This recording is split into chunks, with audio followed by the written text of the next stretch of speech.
stocks which are going to be in the limelight today. Navneet here to list out them. Navneet.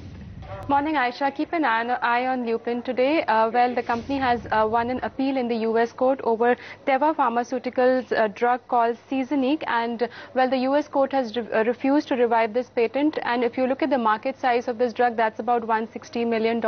And looking at the stock of Lupin, it's done quite well on YTD basis. The stock is up by about 25%, and currently it trades above all its key moving averages. So keep an eye on Lupin.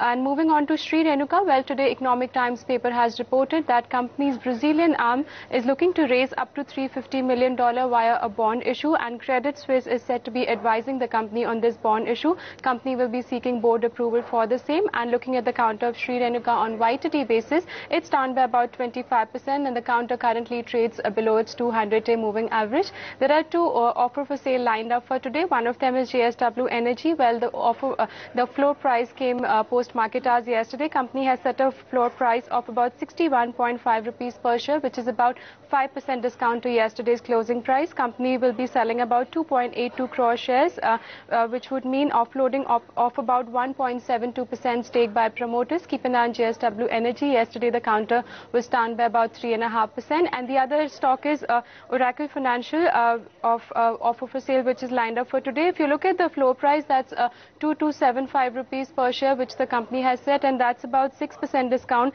to yesterday's closing price. Company would be selling about 44.3 lakh shares, and if you look at the current promoter stake, that's about 80.27%. So the promoters will be offloading about 5.27% stake in the company via this offer for sale.